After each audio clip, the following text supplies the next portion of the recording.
Olá pessoal, estamos aqui mais uma vez na Rádio Atlas para darmos continuidade no nosso programa Cosmovisões. Estamos aqui para mais reflexões e tratar de assuntos os quais muito nos interessam.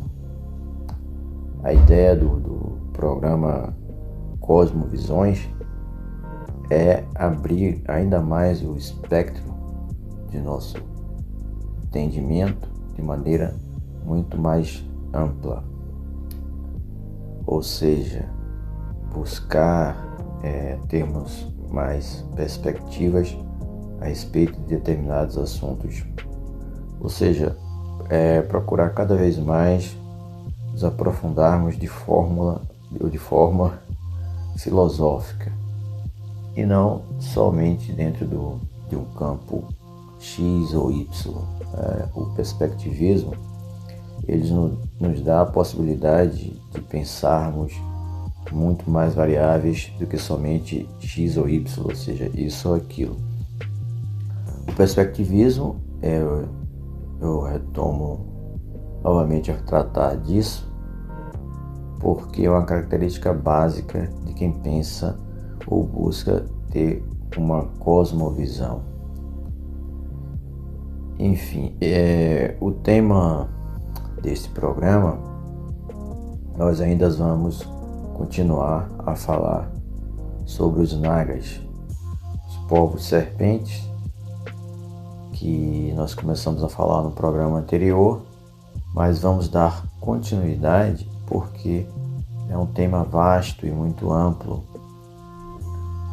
No primeiro programa, nós apenas introduzimos o assunto ao falar do Sarprasatra, que é um grande sacrifício feito por vamos dizer assim, um rei, Janamejaya, e é um dos eventos principais, dentre muitos, que estão sinalizados lá no Mahabharata, no primeiro livro, Adiparva.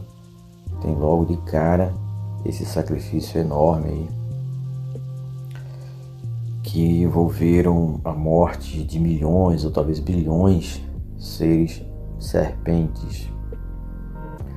Mas esse sacrifício ele foi interditado mediante a intervenção de alguém que tinha sido profetizado antes do seu surgimento, que é o Astika.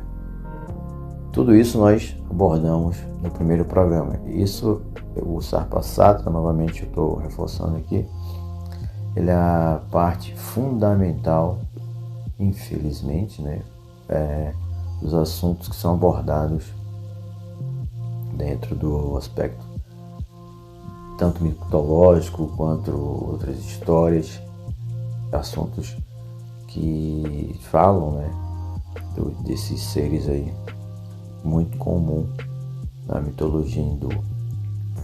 Bem, mas antes de adentrar novamente nesse assunto, esse primeiro bloco, eu sempre gosto de ampliar ainda mais a questão do programa, Cosmovisões.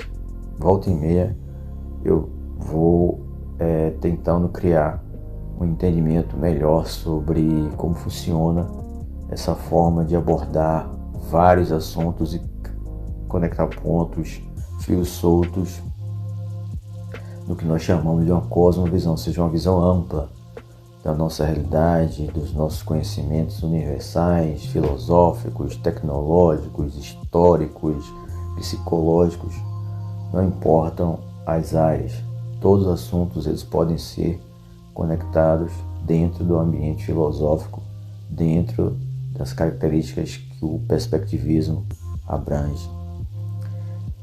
Então, eu gostaria de nesse primeiro bloco, falar um pouco sobre como é essa visão ampla. No programa anterior, eu falei a respeito de criação de mapas mentais. À medida que nós pegamos determinado assunto, isso aí nós vamos encaixando como se fosse, que eu vou criar uma imagem, blocos de conhecimentos ou pedaços de uma peça de um quebra-cabeça, e nós vamos montando um mapa mental dessa realidade. Ou seja, isso é uma cosmovisão. Imagina um mapa, né? Um mapa que não é o território, óbvio, mas que é só uma imagem. Nesse mapa você coloca várias partes para formar um mosaico, uma imagem maior. Como assim? Nós temos vários séculos, nós temos uma linha do tempo enorme. E aqui, quando eu falo isso, linha do tempo, me vem à mente a história das eras universais, que é um livro do filho do Rogério Freitas, Rodrigo, junto com o Léo Krumer. Neste livro lá, nós temos uma linha do tempo que discorre e conecta vários pontos da nossa história universal, desde lá o princípio da queda de Brahma até o mundo atual, né? Ou seja, tratam de uma escala de bilhões de anos. Isso é uma linha do tempo, mas também é uma cosmovisão, é uma visão ampla de uma história gigantesca que abarca tudo o que aconteceu, tanto no surgimento da raça humana quanto anterior ao surgimento da raça humana, porque a raça humana ela tem em média 50 mil anos, vamos falar assim, de sua questão racional, né? Mas se formos buscar dentro dos estudos acadêmicos, nós vamos falar de civilizações que nós existimos em média de 10, 15 mil anos atrás. Mas existem já pesquisas e informações a respeito do gene FOXP2, que onde, a partir daí, a raça humana adquire, vamos dizer, um pensamento mais analítico, mais racional. Isso aconteceu advindo, a gente já sabe que foram intervenções que ocorreram na genética humana, tanto pelos Anunnakis, tanto também pelos seres extrafísicos que começaram a mexer na genética dos seres humanos, e houve aí um despertar da própria espécie, uma espécie menor, né? Vamos falar assim, por menor questão de tempo, porque existem seres milhões e bilhões de anos que fazem parte de toda essa história universal. Isso é uma cosmovisão. Aqui eu estou nada mais que tentando explicar como se funciona o entendimento de vários aspectos, de várias formas de conectar vários assuntos. Porque um exemplo é a revelação cósmica, que tem inserido vários assuntos, tanto psicológicos, mitológicos, tecnológicos, espirituais, ufológicos, extraterrestres, conhecimentos, até hipóteses póstumas, enfim. Tudo isso a gente pode conectar pontos e criar uma espécie de, que eu já disse, de visão maior, uma visão macro da nossa realidade.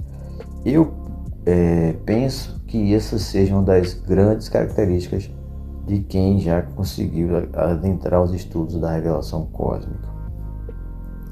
Bem, tem algo interessante que eu acho que eu vou colocar em paralelo o nível que nós temos hoje da inteligência artificial, que é a Generative AI, que é a generalização. A generalização é uma característica, um potencial gigantesco do cérebro humano, que a generalização nada mais é do que uma síntese, né? Conforme determinados assuntos, conforme determinados tipos de conhecimento. Um exemplo, por exemplo, imagina você pegar para estudar o Mahabharata e a partir dali você gerar uma síntese sobre todo aquele tomo, sobre todo aquele conteúdo enorme. Então, essa característica ela é bem humana, e talvez uma das grandes características do cérebro humano é de sintetizar assuntos, de criar resumos. Isso é uma capacidade exemplar e excelente do nosso cérebro. Em paralelo, hoje nós temos as inteligências artificiais conhecidas como LLMs, que elas também fazem esse tipo de generalização, ou seja, você insere vários parâmetros ou algoritmos dentro de um código. Aqui um exemplo breve, um resumo.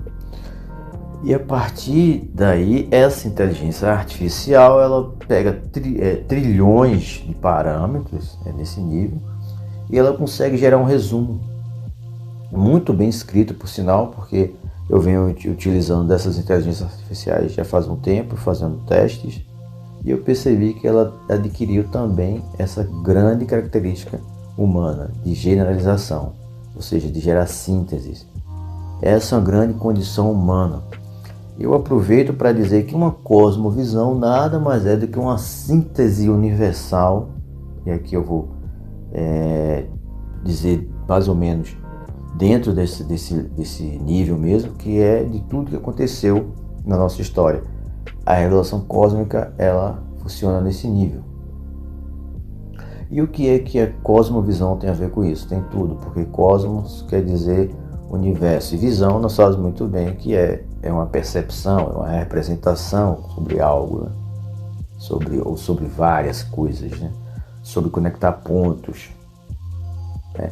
E a capacidade de generalizar é o que faz por onde a gente conseguir unir vários assuntos em vários aspectos, e a partir daí nós atualizarmos o nosso mapa mental.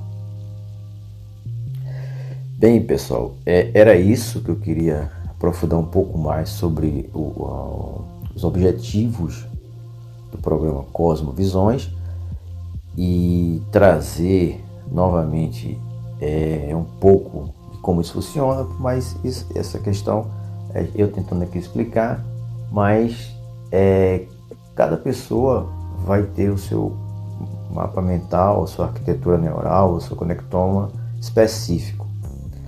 Mas fica claro que a partir do momento que ela consegue conectar vários assuntos.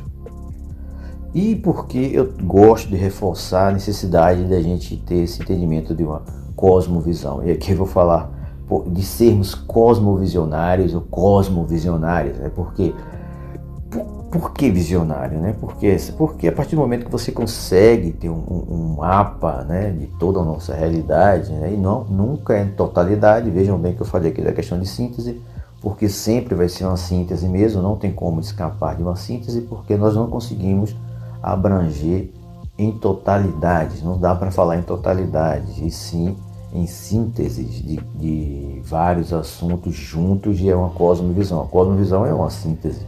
Sempre vai ser uma síntese. Sempre que eu falo nesse aspecto, eu lembro da obra de Pietro Baldi, né, que é a grande síntese, que na época que ele escreveu, em meados do século XX, a minha interpretação daquela obra é que ele quis criar uma síntese da época, de todos os conhecimentos da época, ou seja, a grande síntese explica muito bem o que eu estou falando aqui, porque todo e qualquer ser humano, dentro dos seus limites, ele é capaz de gerar uma síntese sobre o que ele puder.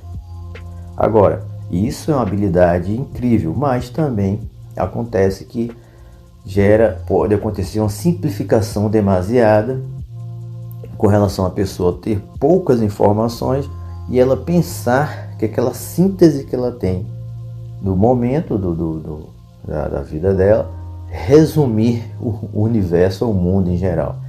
Infelizmente, isso acontece com muitas pessoas. Se brincar com a maior parte da humanidade, sintetizar o que ela sabe dentro dos seus limites do que ela conseguiu ler, do que ela conseguiu abarcar.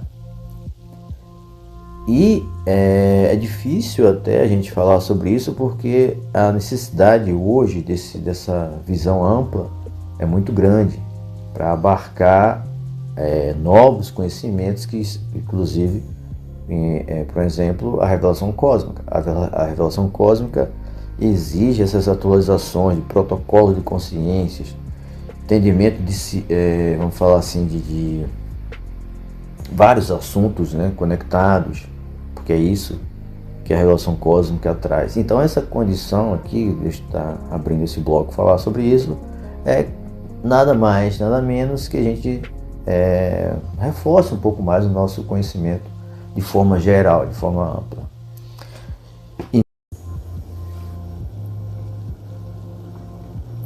Olá pessoal, estamos retornando aqui com o segundo bloco do nosso programa Cosmovisões ou Cosmovisão aqui na Rádio Atlas.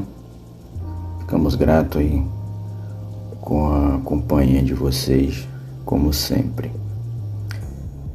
Bem, no primeiro bloco eu falei aí sobre o que é o programa em si, né?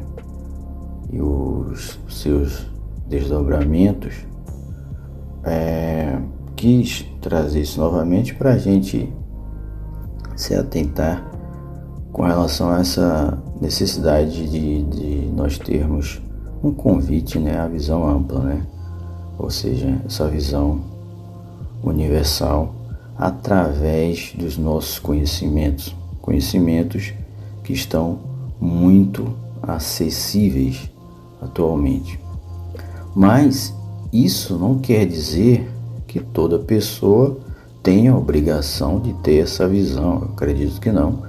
Inclusive que a nossa realidade no geral, o status quo, ela não é mantida conforme essa visão ampla, né? O status quo é mantido por padrões e visões de realidades, assim, vamos dizer, menores, fragmentadas, para que se mantenha aí um tipo de realidade aí ajustada conforme controles em massa, né? Controles aí que nós sabemos que advêm de governos, de inteligências de outros seres ocultos, enfim, este é um assunto já muito debatido, né? Que é com relação à nossa Matrix. O que eu estou querendo dizer em resumo? Que essa visão ampla, ela é um deslocamento com relação a quem está preso na Matrix ainda, né? Quem vive o status quo e não consegue aí abrir o seu espectro para vislumbrar a questão universal do nosso planeta e da nossa humanidade.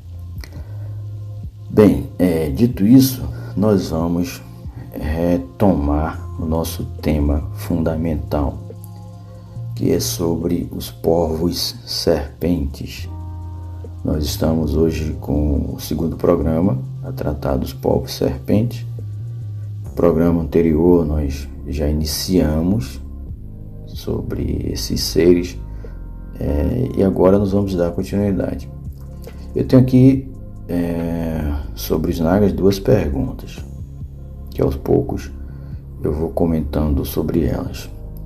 Como os nagas estão relacionados com a humanidade? Brevemente eu já falei um pouco sobre isso nas entrelinhas, mas agora eu vou tentar aprofundar. A outra pergunta é: quais as intervenções mais profundas e específicas dos nagas com a humanidade? Também vou aprofundar um pouco e explorar essa pergunta, dois questionamentos aí que a gente não pode ter a pretensão de se esgotar. Na verdade, eu vou explorar essas perguntas para a gente ir cada vez mais abrindo aí, o nosso espectro de conhecimento com relação a estes seres. Pois bem, sobre a primeira pergunta, como os nagas estão relacionados com a humanidade, estes seres, além de guardiões de tesouros e portais interdimensionais, né, os nagas, eles foram também fundadores de sociedades e civilizações. Este é um ponto importante para nós começarmos a investigar e destrinchar estes seres por um todo. Como assim? O que acontece? Quem começa a se envolver com estes assuntos extraterrestres, e aqui é a minha opinião sobre isso, acontece que elas acabam entendendo mais e tendo mais acesso com relação aos Anunnakis, porque existe uma literatura já sobre isso, os textos já escritos por o Zachary Sitchin e o Eric von Däniken, e o livro Perdido de Yankee, ou seja, já existe um material muito acessível. Com isso, estes seres, eles são a primeira raça vamos dizer assim, está aberta a humanidade saber da existência, vamos dizer por esse ponto.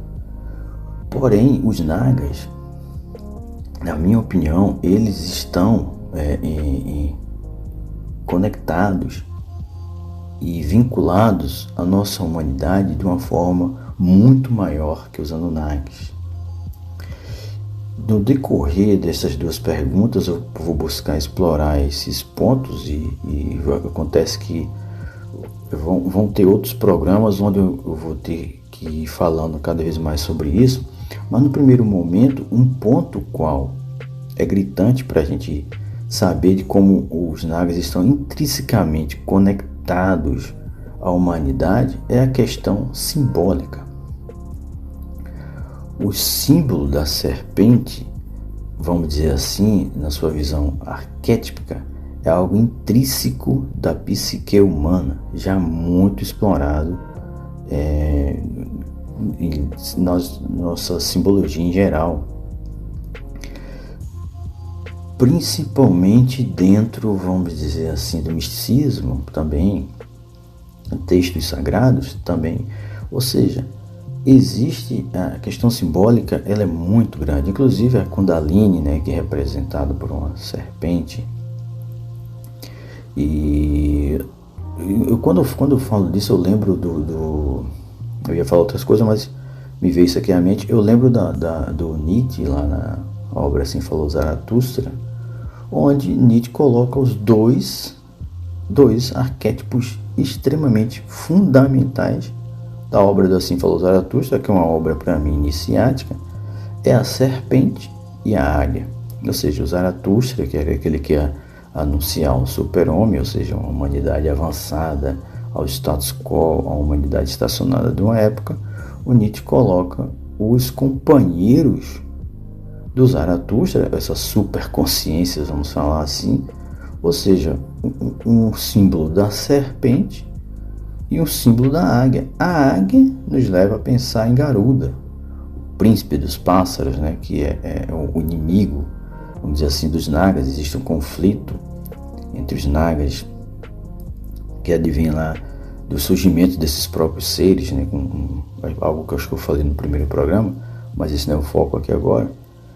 E o Nietzsche coloca esses dois arquétipos junto a outros arquétipos muito importantes na nossa história, que é a montanha e a caverna, porque o Zaratustra, além dele estar numa montanha, ele está também numa caverna e na companhia de dois seres, uma águia e uma serpente. Isso nos diz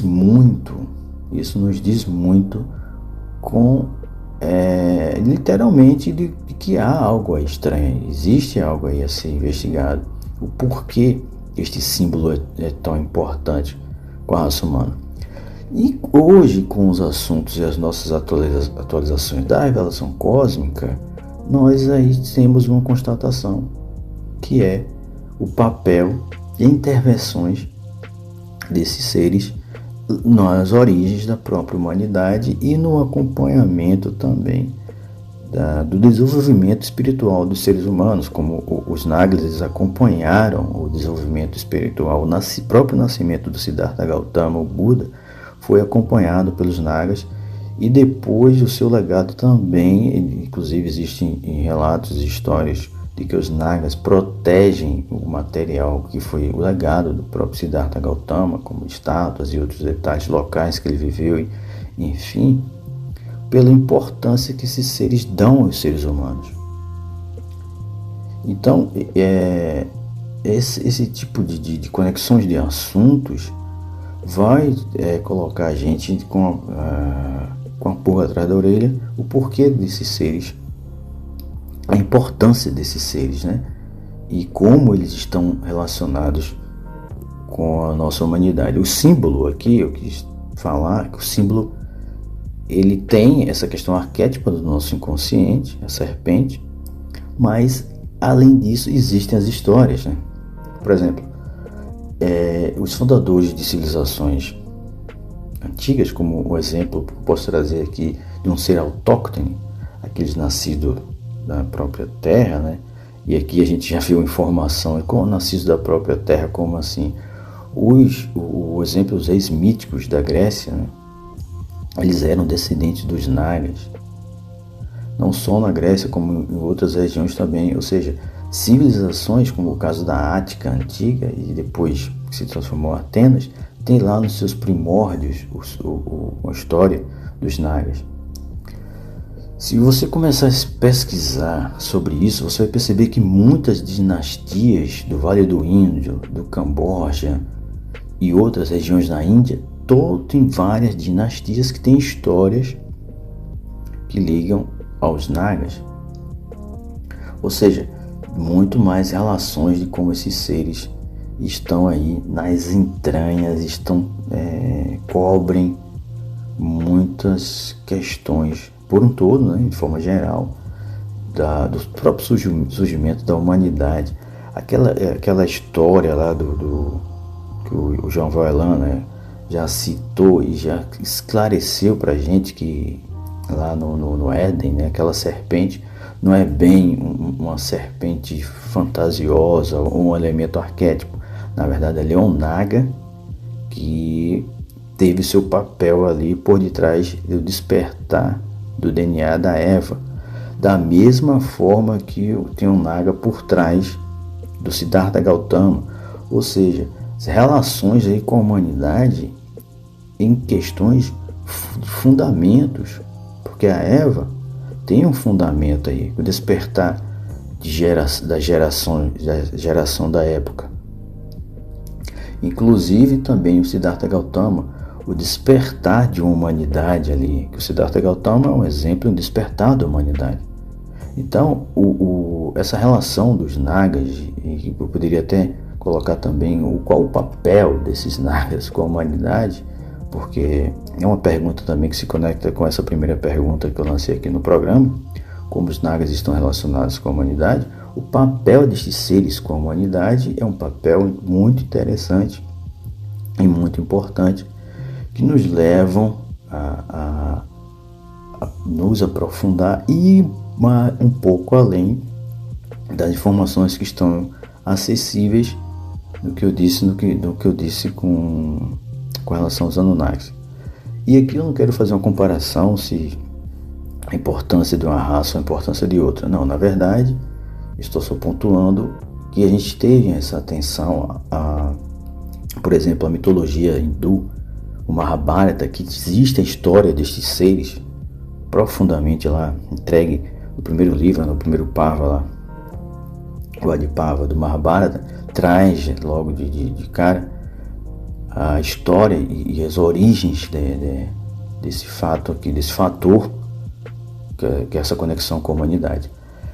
A próxima pergunta, que na segunda parte eu irei explorar quais as intervenções mais profundas e específicas dos Nagas com a humanidade, aí então eu vou trazer aqui relatos históricos que estão lá no Mahabharata. A minha fonte para essa segunda pergunta aqui são o Mahabharata, onde eu vou falar um pouco mais sobre o Astika, que eu tenho ele como um ser que é fundamental quando você se fala de intervenções profundas e específicas dos Nagas com a humanidade.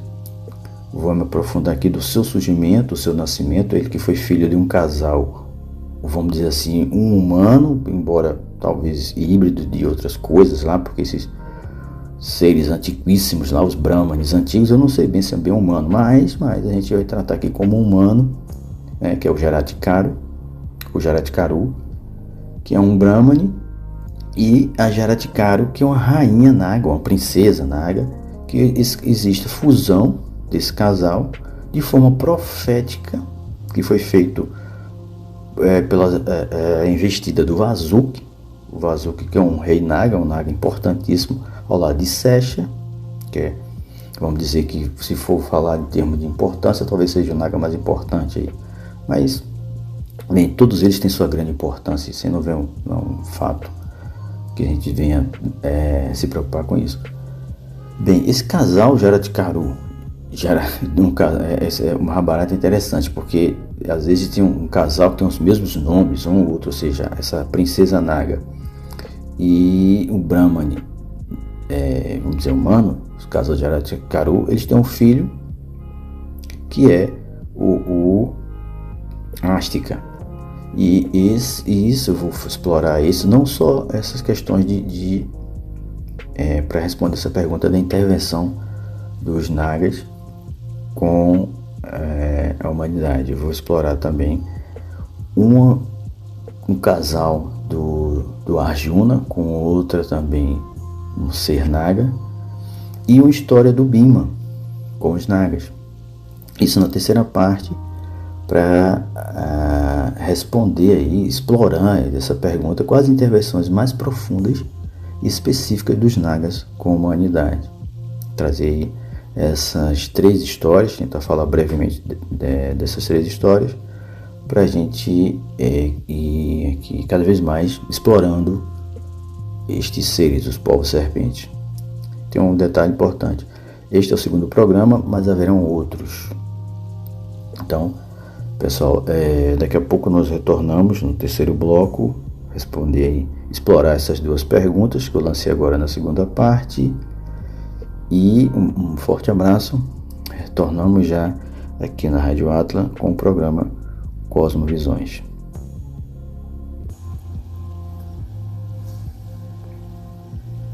Olá, pessoal, estamos retornando aqui com o terceiro bloco, ou a terceira parte do nosso programa aqui na Rádio Atlas, programa Cosmovisões, que tem por objetivo aí, como eu bem falei no primeiro bloco, ampliar nossas perspectivas.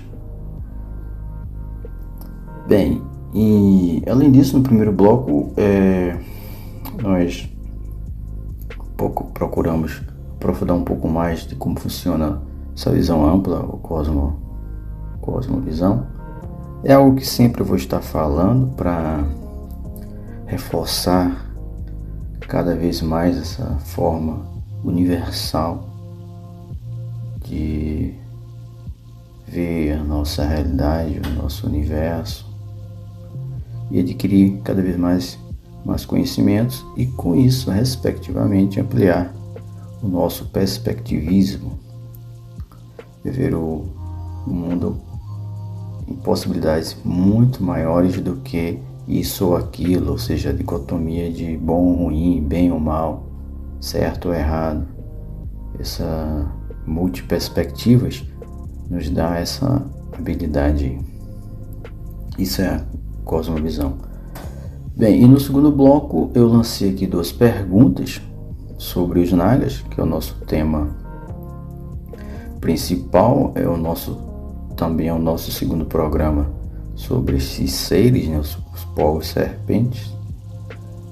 No primeiro programa nós introduzimos, agora nós estamos ainda mais falando sobre estes seres aí, que são seres que não são humanos, possuem muitos poderes, são guardiões de tesouros, de portais.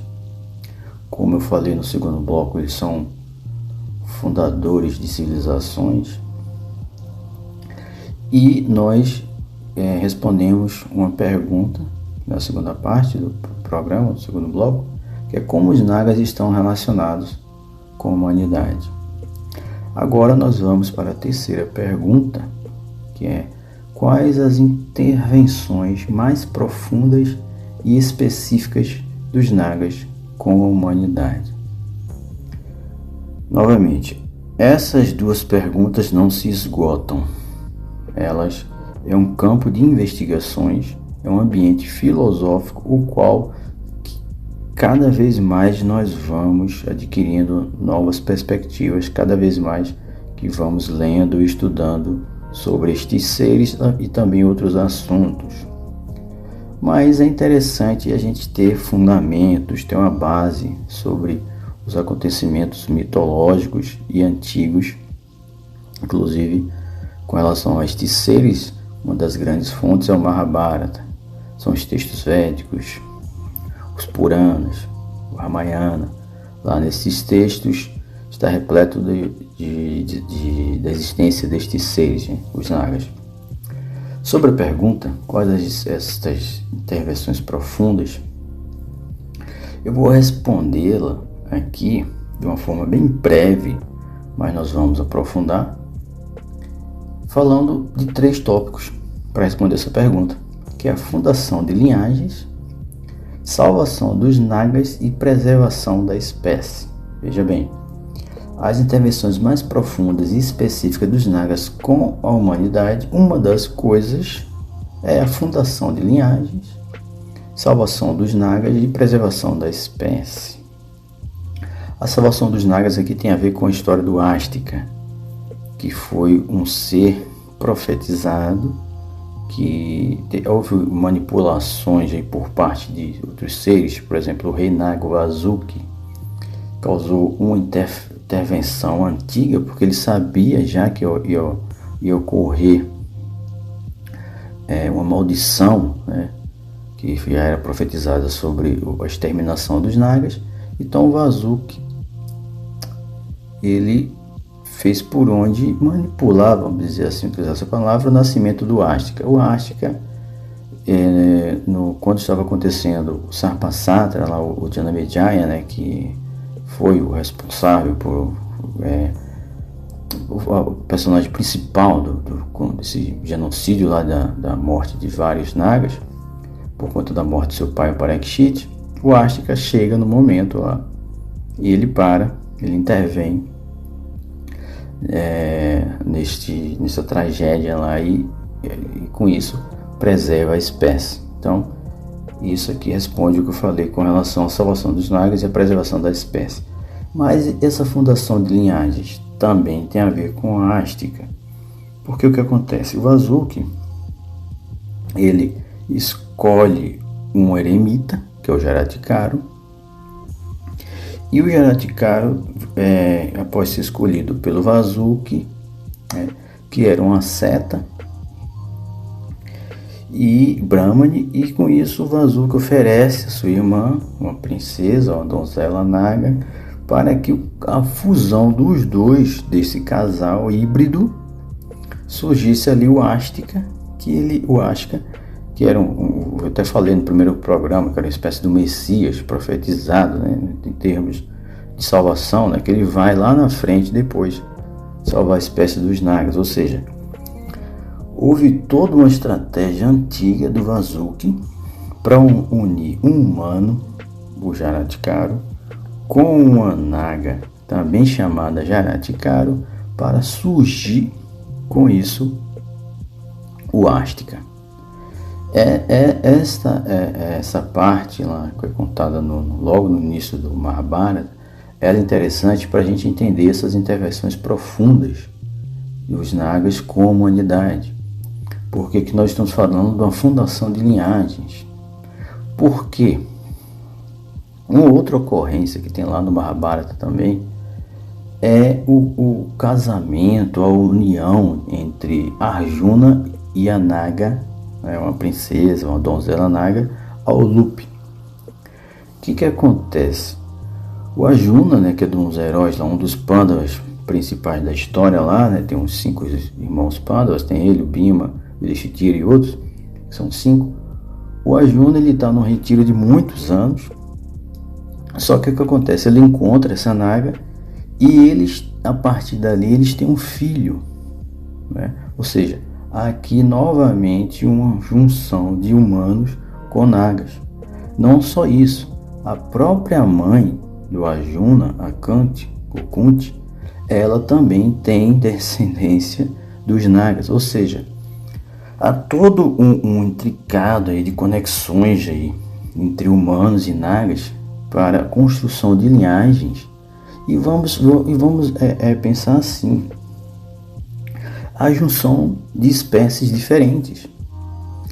Por que acontece? Nós temos isso também com o cruzamento dos Anunnakis com os humanos, intervenções dos Anunnakis com os humanos, para tentar ali, vamos dizer assim, o cruzamento entre as espécies, assim como houveram também as intervenções dos seres do universo paralelo, como Pandora, Prometeu, lá com a beberagem que eles faziam, e ali há a mistura de espécies diferentes e fundação de linhagens. Vejam que coisa interessante aqui, que eu estou tentando conectar também, dar outros exemplos, para a gente se atentar que há na história da humanidade um entroncamento aí oculto, que nós estamos tendo informações atuais, informações que se encontravam, vamos dizer, ocultas ou não esclarecidas na mitologia, e outros assuntos trazidos pela revelação cósmica, onde nós percebemos que a humanidade ela não está sozinha e ela acaba sendo também um desdobramento de outras espécies que ainda não se encontram a forma aberta, esclarecida fisicamente entre nós, mas que existe a possibilidade de uma reintegração cósmica. Assunto também abordado dentro da revelação cósmica, o que seria aí uma atenção nossa com relação à morfologia, né? Como assim? Porque são seres diferentes.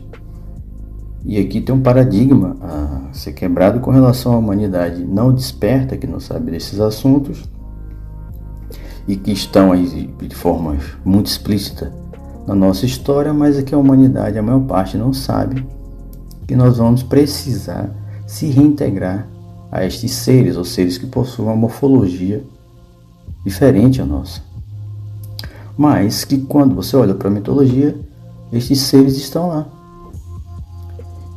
Que, por exemplo, as sementes divinas, né, que os próprios Pandavas, também os seres, os heróis da Grécia, né, o Hércules, o Perseu, o Teseu, que eram sementes divinas, eram seres híbridos que mostram que todos estes seres, na verdade, é uma tapeçaria de espécies há muito tempo atrás, vem acontecendo, e aí a raça humana encontra-se isolada e sem saber que tanto os Nagas quanto Anunnakis, seres do universo paralelo, quanto os outros, fazem parte de uma só história. Então, gente, sobre esta segunda pergunta, né, quais as intervenções mais profundas e específicas dos Nagas com a humanidade, a gente tem essa questão aí da fundação de linhagens, unificação, né, vamos dizer assim, que através de, por exemplo, nós temos o caso aqui do Arjuna e Aulup, né, o humano e o Anaga, tivesse o casal Jaratkara também, que era a seta lá, o eremita, com a princesa Naga. Ou seja, houveram e existem muitos outros casos na nossa história. E isso é o que responde essa segunda pergunta que eu trouxe, para a gente ir descortinando cada vez mais a história destes seres. A história interessante também do próprio Jaratkara, que ele não queria ter filhos, né? Porque ele era um Brahmane, uma seta devoto, e só que num determinado momento, ele acessando uma outra realidade, ele vê que seus ancestrais estão pendurados ali numa espécie de uma realidade diferente. Ele vê os ancestrais deles ali pendurados, e os ancestrais falam para ele que ele tem que ter filhos para poder eles reencarnarem. Ou seja, aqui os Pits, né, que eram os ancestrais de Jaratkara, eles se encontravam presos, vamos dizer assim, no astral. O Jaratkara, o Brahmane, a seta, como ele tinha essa capacidade, ele adquiriu uma grande capacidade ascética, ele conseguiu enxergar os ancestrais dele em outra realidade. E esses ancestrais alertaram a ele que ele precisava ter filhos. Ele não queria ter filhos, ele era um Brahmane devoto, ele era um eremita solitário e não queria ter filhos. Só que acontece, o Vasuki dá a sua irmã, a Jaratkara, uma princesa Naga, para casar, né, transformar um casal ali com esse Brahmane que não queria ter filhos. Inclusive tinha um problema dos próprios ancestrais dele, os Pits, e além disso o problema que ia ocorrer lá na frente, que era o Sarpasatra, o sacrifício das serpentes, e para surgir a partir desse casal o Astica. Enfim, é uma história, na verdade, que são fragmentos com relação tanto à história do Jaratikara e também dos seus ancestrais, mas são inumeráveis histórias que se encontram no Mahabharata. É uma coisa absurda como existem muitas histórias conectadas e uma dentro das outras, histórias alinhadas. Mas aqui eu estou trazendo o exemplo para corroborar com o nosso tema, que são algumas existências dos Nagas e sua união com os humanos, que foi que eu utilizei aqui os fragmentos de lá do Mahabharata para responder essas duas perguntas que foram trazidas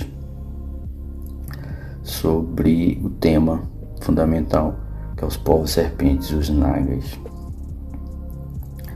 Então, gente, é isso, pessoal, que eu queria trazer para hoje. A gente está descortinando, a gente está falando, a gente está explorando, a gente está investigando, a gente está adquirindo mais perspectiva com relação à existência desses seres no passado e a existência também futura, porque a espécie desses seres, de alguma forma, foi preservada, porque ela ia ser extinta. Aí foi a missão do Astica, né? Um ser que já foi profetizado lá atrás, na intervenção de Vasuki e tal, que nem eu já expliquei. E essa espécie foi preservada. Por quê? Porque lá na frente, né, sabe-se lá, vai ter que haver uma reintegração, porque esses seres ainda se encontram, né, em dimensões intraterrenas, dimensões de universos paralelos, realidades paralelas, talvez em outros planetas, enfim, esses seres em algum momento eles vão se deparar com a raça humana e vai ser um momento aí assombroso, surpreendente, espetacular, enfim, vai ser algo emocionante aí, que talvez seja os próximos capítulos da humanidade lá pra frente, sabe-se lá quando. Bem, gente, eu vou ficando por aqui. Nós vamos ficando por aqui na Rádio Atlas com o programa Cosmovisões. Um abraço fraterno aí para todos. Ficamos sempre gratos com a companhia de vocês. E até a próxima. E nós ainda vamos retornar com esse mesmo tema. Nós estamos falando sobre os Nagas. Tem muito a se explorar. A gente não quer gastar o assunto, é óbvio. Vamos tratar de alguns outros personagens. Vamos, às vezes, retomar esses eventos, né? O próprio Sarpasatra, essa fusão aí dos humanos com os Nagas, né? Essa fundação de linhagens e outros assuntos. Vamos retornar a eles, pode ser, talvez, para ainda mais reforçar os nossos conhecimentos. É isso. Mais uma vez, um forte abraço aí e até a próxima.